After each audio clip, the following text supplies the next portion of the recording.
नमस्ते दोस्तों, आज हम देखने वाले करंट अफेयर 30 अप्रैल 2020। अगर आप हमारे चैनल पे नए हैं तो target government job YouTube channel को सब्सक्राइब कीजिए और बाजू में दिए हुए बेल आइकन को क्लिक करना मत भूलें। वीडियो को लाइक, कमेंट, शेयर करें।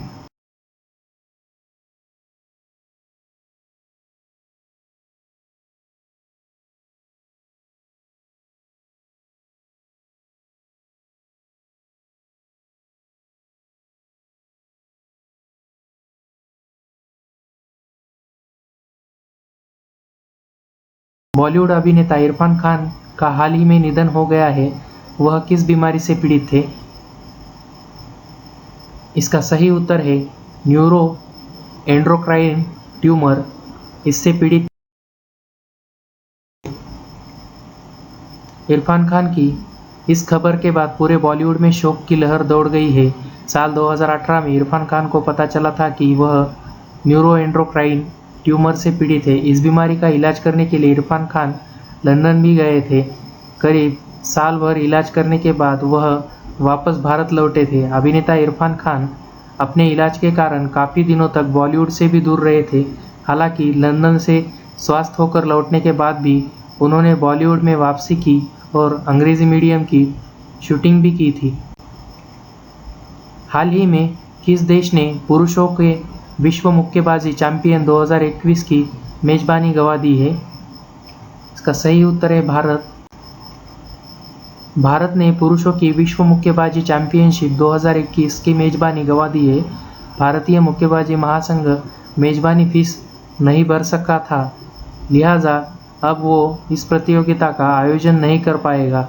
अंतर्राष्ट्रीय मुक्केबाजी महासंघ ने साल 2017 में किया गया करार तोड़कर अब सर्बिया को मेजबानी सौंपी है।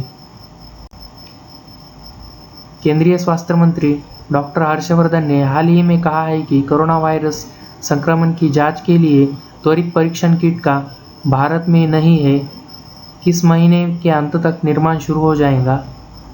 इसका सही उत्तर है मई 2020 तक। केंद्रीय स्वास्थ्य मंत्री डॉक्टर हर्षवर्धन ने बैठक के बाद जानकारी देते हुए कहा कि इसी साथ देश में कोरोना संक्रमण की परीक्षण क्षमता 1 लाख प्रतिदिन तक पहुंचने के लक्ष्य की भी पूरा हो गया जाएगा। मंत्रालय द्वारा जारी बयान में डॉक्टर हर्षवर्धन ने इस दिशा में वैज्ञानिकों के प्रयासों की सराहना करते हुए कहा कि देश में आगामी मई तक स्वदेशी तकनीकी पर आधारित त्वरित परीक्षण एंटीबॉडी किट और आरटीपीएस किट का निर्माण शुरू हो जाएगा। स्वास्थ्य मंत्री डॉक्टर हर्षवर्धन ने समीक्षा के दौरान कहा कि स्वदेशी रैपिड टेस्ट किट और आरटीपीएससी डायग्नोस्टिक किट बनाने के मामले में मई 2020 तक हमारा देश आत्मनिर्भर हो जाएगा। मूडीज इन्वेस्टर सर्विस ने 2020 के लिए भारत के आर्थिक वृद्धि के दर अनुमान को घटाकर कितना फीसदी कर दिया है? इसका सही उत्तर है 0.2%। मूडीज इन्वेस्टर सर्विस ने 2020 के लिए भारत के आर्थिक वृद्धि दर के अनुमान को घटाकर 0.2% कर दिया है, जबकि मार्च में उसे 2.5% वृद्धि दर रहने की उम्मीद जताई थी। हालांकि मूडीज ने 2021 में वृद्धि दर 6.2% रहने का अनुमान जताया था। वहीं मूडीज ने कहा है कि साल 2020 में चीन की वृद्धि दर 1% रह सकती है। एशियन डेवलपमेंट बैंक एडीबी ने बताया है कि उसने कोरोना वायरस महामारी के खिलाफ लड़ाई में मदद के लिए किस देश को लगभग 11,370 करोड़ रुपए ऋण देने का मंजूरी दी है? इसका सही उत्तर है भारत। इस लोन का इस्तेमाल संक्रमण पर काबू पाने, इसे फैलने से रोकने के साथ आर्थिक रूप से पिछड़े तबके लोगों की सामाजिक सुरक्षा के लिए इस्तेमाल किया जाएगा। एडीबी के प्रोजेक्ट प्रेसिडेंट मसूद अस्कावा ने कहा है कि वह इस अप्रत्याशित चुनौती से निपटने में पूरी तरह भारत सरकार के साथ है। कोरोना वायरस का कहर दुनिया के साथ साथ भारत देश में भी बढ़ता जा रहा है। देश में इस खतरनाक वायरस को अब तक कुल लगभग 29,435 मामले आ चुके हैं। केंद्र सरकार ने बंदरगाहों पर काम करने वाले कर्मचारियों की ड्यूटी के दौरान कोरोना वायरस संक्रमण होने से मौत हो जाने पर उनके परिजनों को कितने लाख मुआवजा देने की घोषणा की है? इसका सही उत्तर है 50 लाख रुपए। केंद्र सरकार ने कहा है कि कोविड-19 के कारण मृत्यु होने पर मुआवजों की यह घोषणा 30 सितंबर 2020 तक के लिए है। उसके बाद स्थिति की समीक्षा की जाएगी। जहाजरानी मंत्रालय ने कहा इस संबंध में एक वक्तव्य जारी करते हुए कहा है कि बंदरगाह द्वारा सीधे अनुबंध पर रखे गए और अन्य ठेका कर्मचारी सहित सभी बंदरगाह कर्मचारियों को यह सुविधा उपलब्ध होंगी।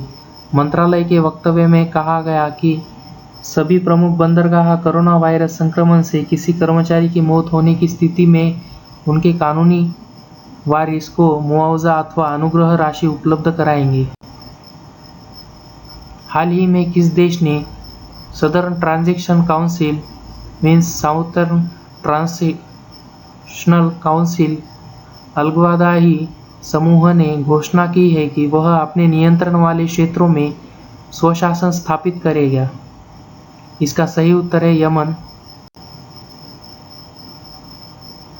सदर्न ट्रांजिशनल काउंसिल ने कहा है कि सेनाओं को दक्षिणी बंदरगाह आदान के लिए रवाना किया है। सदर्न ट्रांजिशन काउंसिल सऊदी अरब के नेतृत्व वाले गठबंधन के प्रमुख समूहों में से एक जो हुती विद्रोही के खिलाफ लड़ रहा है। सऊदी अरब के नेतृत्व वाले गठबंधन ने कोविड-19 महामारी के चलते संयुक्त राष्ट्र की पहल पर एक तरफ युद्ध विराम की घोषणा की थी तथा उसे पुनः 1 महीने के लिए बढ़ा दिया गया है, लेकिन हुती विद्रोहियों ने इस बात को स्वीकार नहीं किया और हिंसा जारी रही है। केंद्र सरकार ने औद्योगिक विवाद अधिनियम के प्रावधानों के तहत बैंकिंग उद्योग को किस तारीख अवधि तक के लिए सार्वजनिक उपयोगिता घोषित किया है? इसका सही उत्तर है 21 अक्टूबर। केंद्र सरकार द्वारा की गई इस घोषणा का अर्थ यह है कि अधिनियम लागू रहने की अवधि तक बैंक उद्योग के कर्मचारियों व अधिकारियों द्वारा कोई हड़ताल आयोजित नहीं की जाएगी। यह निर्णय श्रम एवं रोजगार मंत्रालय द्वारा कोरोना वायरस महामारी के मद्देनजर लिया गया है। कोरोना वायरस के कारण लागू किए गए लॉकडाउन के प्रभाव स्वरूप भारत की अर्थव्यवस्था गतिविधियों काफ़ी अधिक प्रभावित हुई है। बैंकिंग उद्योग को सार्वजनिक उपयोगिता सेवा घोषित करने के प्रमुख उद्देश्य कोविड-19 महामारी के फलस्वरूप आर्थिक संकट का सामना कर रहे ग्राहकों को सुरक्षा एवं बेहतर सेवा प्रदान कर रहे हैं। अंतर्राष्ट्रीय नृत्य दिवस निम्न में से किस दिन मनाया जाता है? इसका सही उत्तर है 29 अप्रैल। अंतर्राष्ट्रीय नृत्य दिवस की शुरुआत 29 अप्रैल 1982 से हुई। यूनेस्को के अंतर्राष्ट्रीय थिएटर इंस्टीट्यूट ऑफ अंतर्राष्ट्रीय डांस कमेटी ने 29 अप्रैल को नृत्य दिवस के रूप में स्थापित किया। एक महान रिफॉर्मर जीन जॉर्ज नावेरे के जन्म स्मृति पे यह दिन मनाया जाता है। हाल ही में किस राज्य सरकार ने जीवन शक्ति योजना नामक एक नई योजना लॉन्च की है? इसका सही उत्तर है मध्य प्रदेश। मध्य प्रदेश के मुख्यमंत्री ने जीवन शक्ति योजना नामक एक नई योजना लॉन्च की है। इस योजना का उद्देश्य शहरी महिलाओं को मास्क बनाने के लिए प्रोत्साहन करना है और उनकी आजीविका बनाने रखने के लिए उन्हें वित्तीय सहायता प्रदान करना है। मध्य प्रदेश के मुख्यमंत्री ने बताया कि मास्क बनाने की इच्छुक महिलाओं को उनके टेलीफोन अथवा मोबाइल के माध्यम से नीचे दिए गए नंबर पर कॉल करना, अपना पंजीयन करवाना होगा और पंजीयन के बाद उन्हें मोबाइल पर ही मास्क बनाने का ऑर्डर मिल जाएगा। ऐसे एजुकेशनल रिलेटेड वीडियो देखने के लिए target government job YouTube channel को सब्सक्राइब कीजिए और बाजू में दिए हुए बेल आइकन को क्लिक करना ना भूलें। वीडियो को लाइक, कमेंट, शेयर करें। पूरा वीडियो देखने के लिए धन्यवाद।